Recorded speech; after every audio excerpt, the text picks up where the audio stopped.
Here we go.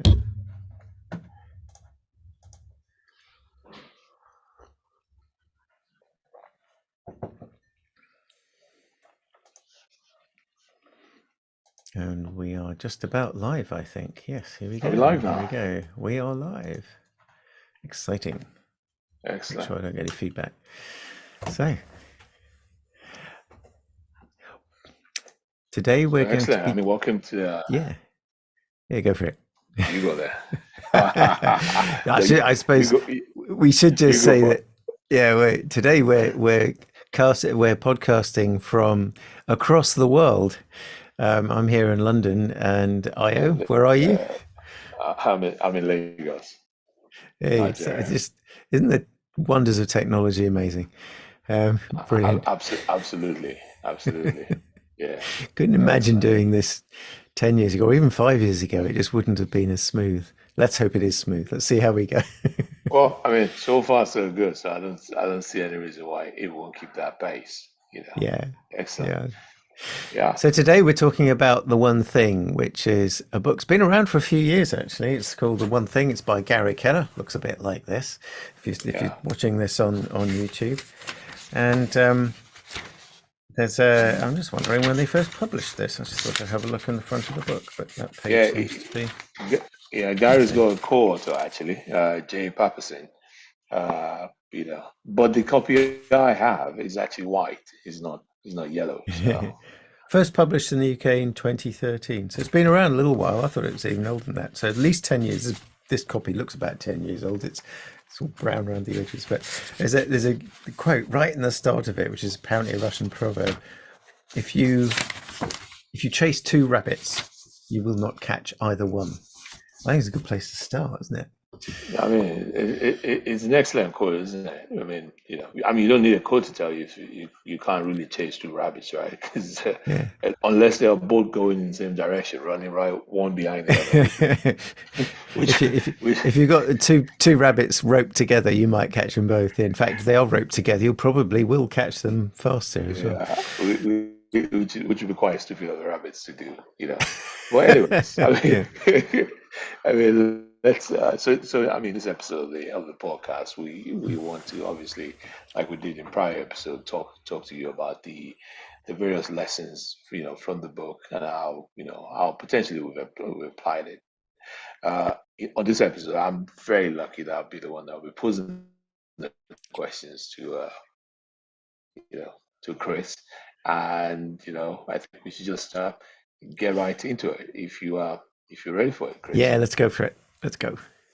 Okay, so so I mean, I'll start with what are the general principles in the book? If I don't ever get to read the book, what are the general principles that you walk through? Yeah, I have to say it's been one of my favorite books of the last couple of years because I like to do a lot, and I've often tried to do several things at once. I mean, we're all familiar with this idea that we're all great multitaskers these days, and we've got tools to do it. But what the book is trying to guide us to is to say, well, the more things you try and focus on, well, you can only focus on one thing at a time. It's unless you've got some possibly an unfortunate problem with your eyes, you can't focus on two things at once, and your brain will certainly be confused. So one of the primary principles behind the book is focus on one thing at a time. There'll be many things, of course, there'll be many things you want to get done, but try and narrow it down to one thing at any one moment, and use this idea of the one thing to really zero in on what it is you want to achieve in life. Now, you're not going to do all your achievements overnight, and the major goals that you have in life are not going to be realized with only one goal. There'll be many small wins along the way, in that campaign, as it were. So for me, the book was a really insightful guide to training or entraining. I like the term entraining because it comes from quantum physics, doesn't it? In training your thoughts so that you can actually focus on a single item, object, element, whatever it might be, at a time, whilst acknowledging that there will be many things, but take them one at a time. Okay. No, I mean, and I like that concept. And immediately as I was listening to you, and also when I read the book, as I was reading the book, the question that came to my mind is, okay, fine, I should pick one thing. And we all know there's this thing called the fear of missing out. How do I decide, or what should be the one thing that I pick? Because I mean, could I just pick anything and just say that's the one thing, or is this, a science or some kind of advice on what to pick?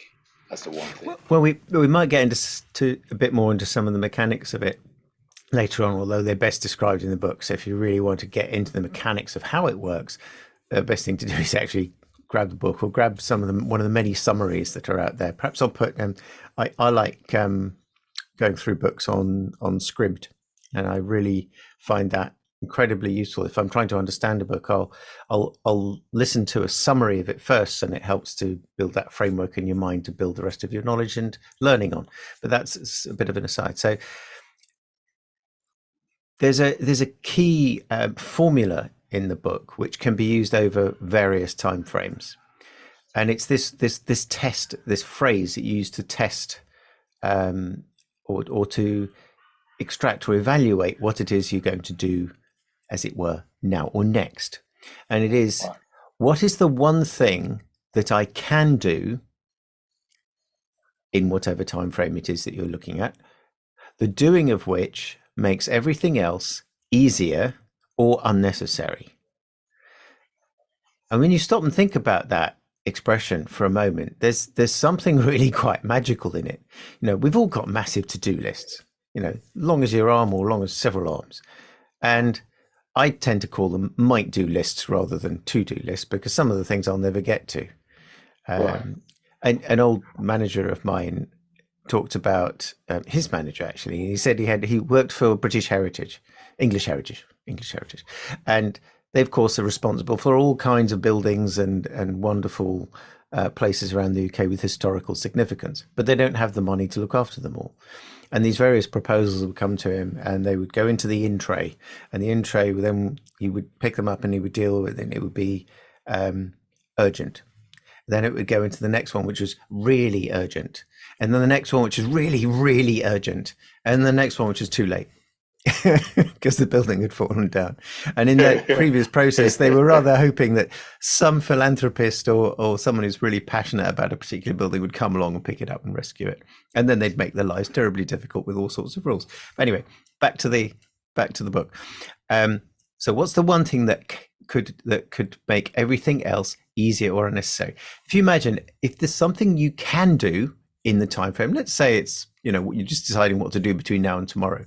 What's the one thing I can do between now and tomorrow that makes everything else easier or unnecessary? If it makes it easier, you're going to be buying back your time. So if you're making everything else easier, it's a high priority task because it's an important task. It's not necessarily an urgent one, but it's important because it's going to give you your time back. It's going to save you time. So if it makes everything else easier, then you've made you've done something really valuable to improve everything that happens afterwards. And there's a sort of magic to that. If it's even better, can it make something else unnecessary? Then that's even better because you'll never have to do it again. So it might be something that you've been putting off, but it's a one-time thing and you'll never have to do it again. Or it could mean that there's something else that you will never have to do again. So by using this test, what's the one thing that I can do? And that can is really important. So you're not looking at, if you're looking in a day frame, you're not looking at what's this massive task I've got to do. It's got all these pieces in it. It's talking about what's the one piece that I can get done, finished, completed in the time frame that's making other things easier or necessary. And that's it's a really maturing insight into how you decide and plan what are you going to do next. There will always be the urgent things in life. There'll be self-assessment tax return. It's coming to the end of January in the UK, and if you don't file it by the end of January, you're going to get fined. That is both an important and an urgent task. You got to get it done. There's Yeah. no no on this one. It's got to be done. Yeah. Though So I must say that depending on the task that you're trying to do that might delay you from filing your taxes. I recently watched the movie on Michael Jordan about his I think it was to do with his contract. I forget the name of it now. And I remember Nike decided that to push their shoes because they wanted to have multiple colors in their shoes, the Air Jordan and stuff. They were willing to pay the fine because at the time in the NBA, I think it was like you could only have white on your shoes or something like that, and they were willing to pay the fine per game just to ensure that their shoes, the way they designed them, the Jordans, were on display at the court. Obviously, those fines went away later, but I guess in mm, that kind of there might be scenarios where I'm not suggesting you don't file your taxes in time. yeah, I get it. I Yeah, get it, but I yeah. think sometimes in the spirit of actually trying to figure out the one thing, that might be you might have to say, okay, you know what, I'll pay the fine because there's significantly more value to doing this And particular that's thing yeah, before I do that. it's a really good point. In the world of productivity science, if you like, Yeah. which is more of an art than a science, but um, maybe it's a pseudoscience. I don't know. But in the world of productivity, there is often not one right answer, but also that there is one universal truth, and that is that you cannot get everything done. Yes. There is always Yes. more that you could get done than it is possible Yes. to get done. So, um, actually absorbing that and letting that whole idea that, yeah, I'll get it all done. There's time to do everything. Well, you might like to think that way. Oh, alarm's gone off. Um, it's the truth is you can't get it all done, and getting in touch with that and actually letting that go, and then asking a new question. You know, having looked at or done the homework to determine what are the most important things in my world that I want to get done and want to see done. Of those, what is the one thing out of that list that I can do, the doing of which will make everything else easier or unnecessary? Really brings you to a place of what will ultimately be ever increasing. Call it productivity is perhaps misleading, but it's effectiveness. You will be using your time and your energy really effectively in that model. Okay. I mean, apologies. I think I don't know what's going on with whatever It's car real that is. life. It's real life. Yeah, yeah. But so as I was thinking about that, I was saying, okay, look, how if practically, if I wanted to determine the one thing using the formula that you just kind of told us, which is, what is the one thing I could do that would make, all of this stuff easier or unnecessary? Would you then suggest that, for instance, maybe the starting point is I kind of maybe I put down my might do list and then, I spend some time thinking and asking myself the question, you know, what could I do that a lot of these things become easier or irrelevant? Is that a way to think about this in terms of trying to figure out, okay, look, what's the one thing? Because this I is think it's often the thing that I think about. Because it's like, okay, how do I wake up and just say, well, that's the one thing, or do I go it's a really apply good that formula? question.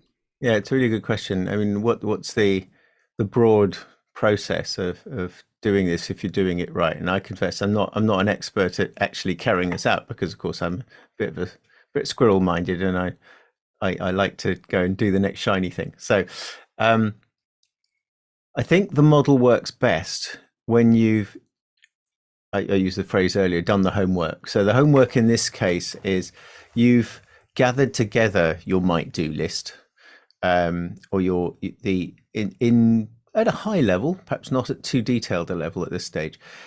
You've gathered together the things you want to get done, and there's this thing they talk about in the book called the domino. a domino goal effect or process. So you can think, let's say, take one area of life, take, let's say, financial. And you say, well, what's the one thing I want the financial part of my life to be about, long range? What's the one thing that I really want to achieve with that in the next 20 years? Say, okay, now let's bring the focus a bit closer. Well, what's the one thing in the achievement of that goal? What's the one thing that I could do that's going to make that easier or necessary in the next 10 years? Assuming it will be achieved in that next 10 years. And you can keep bringing that time frame closer and closer till you can say, right, what's the one thing I'm going to do today that's going to make that future easier to achieve? Or what's going to make other things that I might have to do to achieve it unnecessary? What's going to eliminate other, static and interference on that path? I think anyone who's interested in the world of productivity probably knows about the Eisenhower matrix, as it's called, which is a 2x2 matrix with one axis is about importance, so things are either important or not important, and an urgency axis, the things are either urgent or not urgent. And if you just Google Eisenhower matrix, you'll see it straight away. So the question of what do you do first is always very clear. It's whatever is both urgent and important. That's clear to everybody. The question that the thing that trips people up is quite often what's next. Do you do the stuff that is urgent but not important, or the stuff that's important but not urgent? And the tendency in the Western world generally is that people are driven by urgency, but that, it is argued, is the wrong approach, because if you're doing stuff that's urgent, then the stuff that's important isn't getting done. Now, if it's urgent but not important, well, then leave it for now, at least, because the stuff that is important but not urgent is at some point going to become both important and urgent, and now you're being driven by this urgency, but that's not necessarily going to be positive for the end result. Right. So I think what they say is, if it's both important and urgent, you do it now. If it's important but not urgent, you schedule it. And this is where we get into time blocking in the book. If it's urgent but not important, delegate it. And if it's neither important or urgent, dump it. Don't even bother doing it, right? So let's talk a little bit about the time blocking bit, because that also feeds into another book that we might talk about another day, which is Deep Work, on the shelf here, Cal Newport. We'll come back to that one another day. But that's the idea that to get stuff done, now you've made your determination of what's the one thing I can do in X time frame that will make everything else easier or unnecessary. So you've picked your thing. Now, what do you do about getting it done? Well, this idea of time blocking, of setting time aside to work. Every day you've got blocks of time which are dedicated to the one thing that you will get done that day, come hell, high water, rain or shine, etc. What's that going to be? But you jealously protect this time to work on it. Now, people think that, well, we work 8 hours a day. Actually, you're lucky if you get 2 hours of concentrated work done a day for most people. This is one of the reasons why the idea of a 4-day work week works really well, because in fact there's so much wasted time in people's 35, 37, 40-hour weeks that if you just cleaned out the waste, you'd have an extra day off a week, particularly. So by setting aside and jealously guarding, put your moat around it, put your crocodile infested moat around this time to protect it, it's more important than people realize. It really is incredibly important to protect that time so you can focus on that one task, do it well, do it right from the start, absolutely from the get-go. And what does that mean? What is that protection? It means turn your devices off. If you have to work on a computer during that time, set it to focus mode if you've got focus mode. Turn all your notifications off. Try not to be near car alarms going off. If that's a Yeah, distraction, for some people it wouldn't be distracting, and other people it will be. If music does it for you to help give you this personal space in which to work, great, do yeah, that. Music with words in it doesn't tend to work so well, by the way. It need music that's orchestral and not too well, as it says on various epic music channels in YouTube. Music makes you braver. I think that's from is it Thomas makes you Ferguson? braver. I like Music that. makes you braver. It's one of the phrases from, I think it's Two Steps from Hell. Fantastic group. I love their music, but it can music does change your mood. So if you know what Yes. helps with your mood, incorporate that in your blocked out time. And if you do it consistently and regularly, it conditions your brain. Right, I'm in my concentrated work time. That's no disturbances, no distractions. Um, this is the time that is dedicated to making the world a better place through what I'm doing, whatever it might Yeah. be. And that does make a difference. I've taken to leaving my phone in another room. So if it rings, it'll take a message, you know. I'm if your job is an operations person on a service desk, you can't do that during that time because your role is to take interruption based problems and deal with them. But Yeah. if you have decided that you want your work life to be about something very specific, and that maybe involves you learning something new, you will have times that you are in control. Yeah. So set your times within the parameters of what your role is. If you're an A&E doctor, that's not going to be so easy. But there's times when you're not on shift. Yeah. So um, Yeah. I hope that sort of explains it. I think No, the no, it thing, does. I think we've dealt with it a lot. I particularly use time blocking when I'm doing projects, uh, because so let's say I've got a project that I've allocated 3 hours to. I would then break that into chunks of 30 minutes, and I'll spread it over a few days.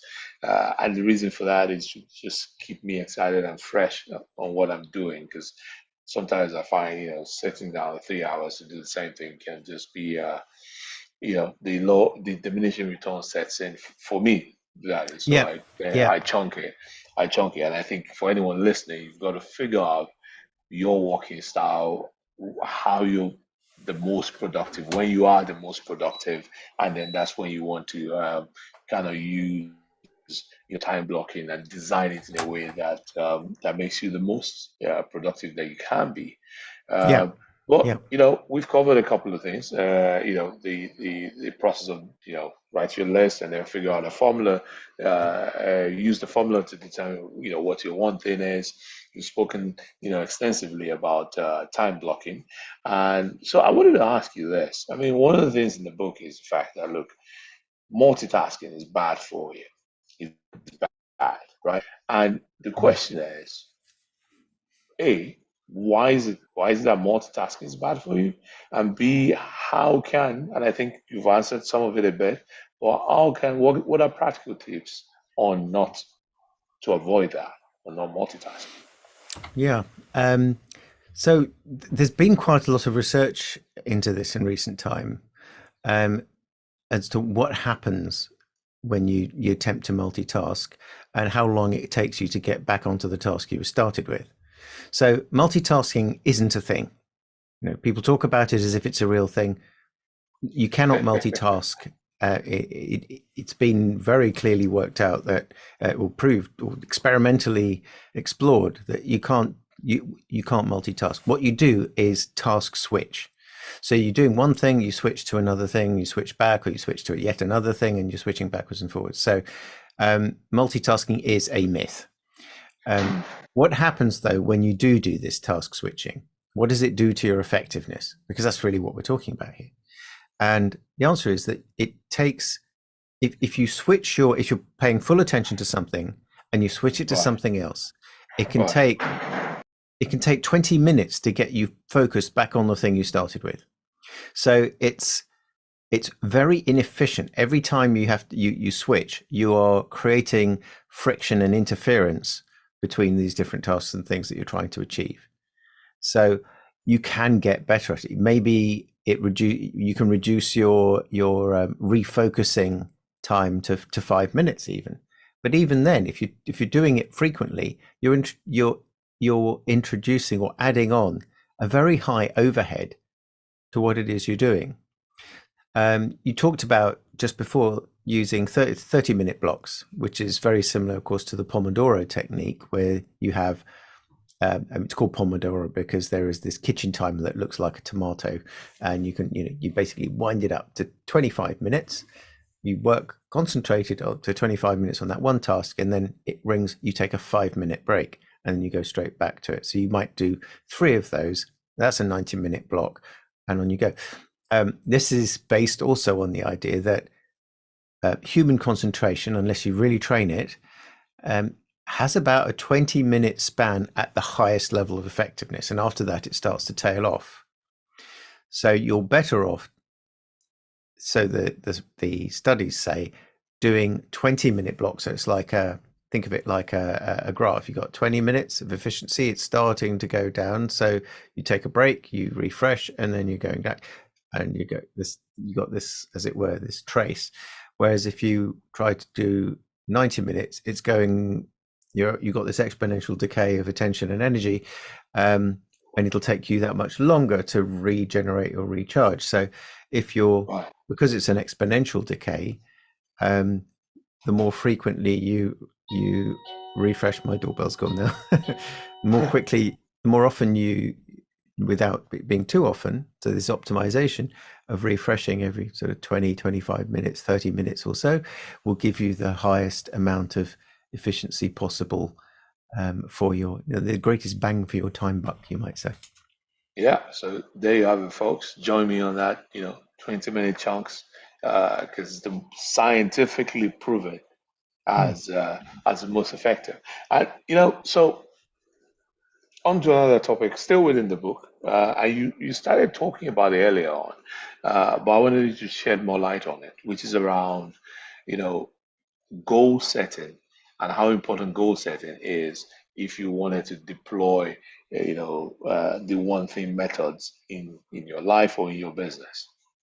I think goal setting is absolutely essential, and you get a certain amount of what would I call it? People deride it sometimes, but the thing is, if you I like the analogy of a boat setting sail from a port somewhere, and the analogy goes that if you set sail, you need a direction, you need a destination that you're heading for. Otherwise, what's the point in leaving port? Now, once you're on your voyage, once you're on your journey, you can change that destination. You can decide to take a detour. You could decide, there's a storm, you need to go and shelter somewhere. You have equipment failure, you need to go and refit, retrain, you might think. That's okay. But if you don't have some form of destination in mind from the start, then what's the point of even setting off on the journey? I was talking to some job seekers this morning, and one particularly, his job search isn't really going anywhere at the moment.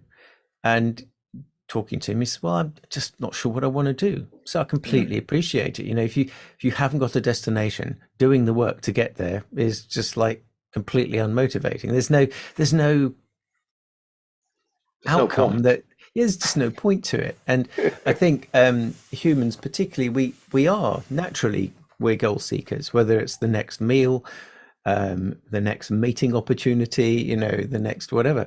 It's about we are genetically we're evolutionary predisposed to make progress towards a goal of some kind. So it works to leverage that. It works in whatever we're doing to leverage that innate desire to identify things we want to achieve and then go for it and achieve it. We're not all as effective as we'd like to be all the time, but it's without what's the phrase in the Bible? Without a vision, the people perish. The people Um, perish.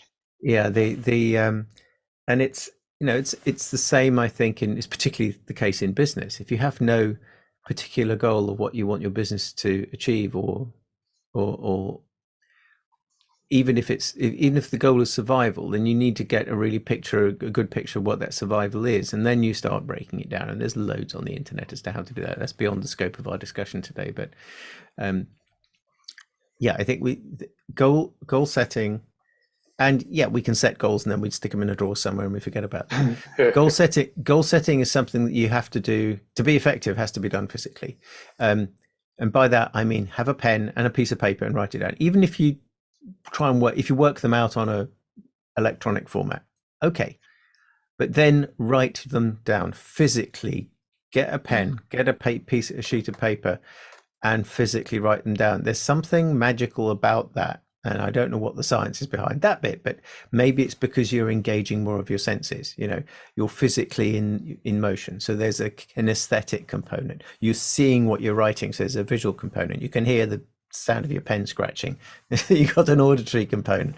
You can smell the ink, maybe. I don't know. But the more senses you get involved in creating a vision for yourself, okay, creating goals for yourself, and of course those are slightly different. We'll get into that another day. The more that you're increasing the possibility of something happening. So they say, right, if a goal is just in your head, it's a fantasy. There's nothing there to bring it into reality. So physically write it down, and then at some stage you need to break it down into what are those steps that are going to get you there. And in the context of the book that we've been discussing, then you can take your breakdown and say, okay, what's the one thing I can do that's going to make the achievement of this goal easier or even unnecessary? Because maybe this is something else. There might be something you can do that actually says, well, we don't need to do all these steps. We can just make a shortcut. Or maybe the world's moved on and now it's a different, we can eliminate the need for this. It's like, I don't know, maybe you're a charity and the charity is doing something for, I don't know, what's a good example? Malaria, trying to deal with malaria. And it could look at that, say, what's one thing we can do to eliminate malaria? Do we need to issue anti-malarials? Well, you could, but that's not going to eliminate malaria. It's just treating it. Standing water is the single biggest problem for it's the breeding ground for the mosquitoes. So, okay, do we eliminate standing water? Or is there some other thing we can do that the science will then eliminate the need for even that? And of course, there is now the science which has been done with certain genetic stuff to make I think it makes the males impotent or something, the male mosquitoes impotent. So then they impregnate the females, but they then don't have any offspring, and it can wipe out the malaria mosquitoes, because there's plenty of other mosquitoes in that that genus that that don't carry the disease. So you can, right. But obviously you got to be really careful in nature not to get the balance the wrong way. I was thinking exactly that maybe before you eliminate the malaria mosquitoes, just figure out why nature put them there. Yes. before you unleash a different kind of mosquitoes that we don't all want. Exactly. But right. But that the law of unintended consequences. Exactly. I mean, and the thing you're saying about goals reminds me of, in my executive coaching practice, the work with my clients usually start to take off when, they have clarity on the goal for their career, where they're going for, because there's just so many options that if you don't have a goal, then it's kind of difficult to be able to direct your efforts or direct your focus, which is what you need, to get to where you need to go. But I mean, all very interesting examples. But shifting gear a little bit, the book talks a lot about doing small things or small steps to achieve big results. And I was wondering if you wanted to shed some light on that. I mean, you could say no. Yeah, no, don't. We only do big things around here. I think there's a philosophy. There's a sort of general expectation, I think, in society that to achieve great things, you need to be doing great things or big things. And I don't necessarily subscribe to that view myself. And I think the book is similarly takes the view that you can do a lot. You can have a big impact with just small things. Um, if you were, and it comes back to that phrase, what one thing can we do? Can we do in whatever that time frame is that makes everything else easier or necessary? It might be a very small thing. It might be a very small course adjustment. It might be what we need is a solution to this element of the problem, and in fact, that's going to eliminate all these remedies and all these adjustments and all these other extras that we're having to do to make this work. Um, and I think it also helps to focus. Maybe is not the right word, but it helps to wake people up to the idea that okay, if you invested a lot in something in the past, and you've suddenly come across something that's going to make all that investment, might have made that time and effort. It brings it to a close without a result because there's actually something else you can do that would be so much easier, right? Then it's okay to actually treat that to shut something down. It's okay to shut a project down. It doesn't mean it was a failure. Right. But it might well be that you found actually a very simple way of doing something, a small thing, that's going to solve all of that problem. It's not a perfect analogy, but you think about the ice cutters and the stories about that. It's usually done in reference to the way the job world has changed, but you can also think of it in terms of effort. How much effort is there in going upriver to in the winter to get all the river ice, which is what they used to do. They used to float barges up rivers to where it had frozen during the winter when we had winters like that. That's a bit of a distant memory now. And then they would pack the ice into barges, and it would be insulated with straw and that sort of thing. And then they bring it downriver to the big cities, where it would be either sold or supplied straight away, or stored in great warehouses. What do they call those? Cold houses or something, cold stores. And it would melt, of course, over time, and that's why you had ice houses in the big country houses to store it, because they didn't have refrigeration, but they needed it or stuff would go off. And then someone worked out how you could manufacture ice in a warehouse, so that was now easier.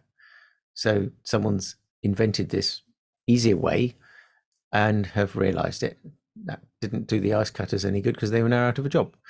But now you had something easier. But then they went out of business as well because home refrigeration was created. And then how do you make your life easier? Well, if your life revolves around having to go and buy and transport and store ice to keep your stuff cold, and now all you need is to buy yourself a refrigerator, then you've solved your problem in a simpler way.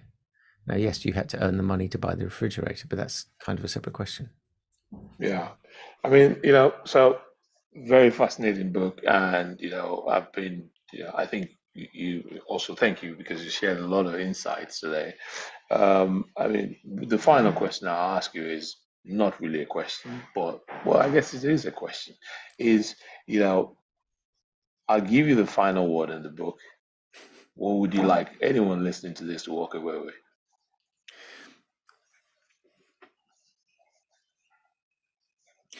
I think it's the book is best summed up by that testing phrase, which is, what's the one thing that I can do in whichever area it is?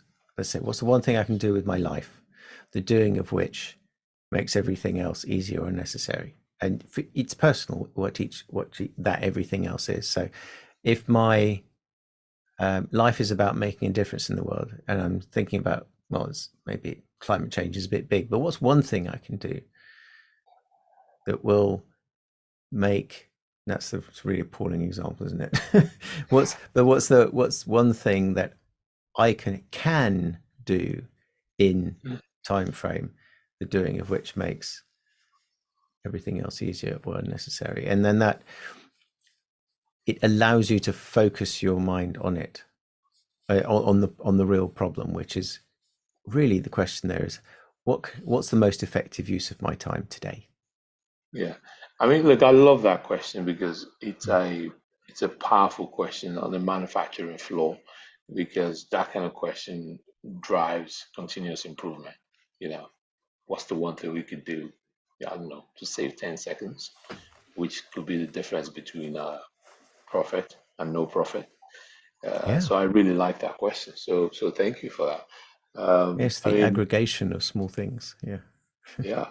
So thanks everyone who's listening. I mean, I've really, I mean, I hope you have too. I've really enjoyed, getting a lot of the insights that's come from Christopher on the one thing today. And yeah, thank you for listening or watching, depending on which one you were And doing. yeah, and we'll see you next time. Yeah, thank you. Bye.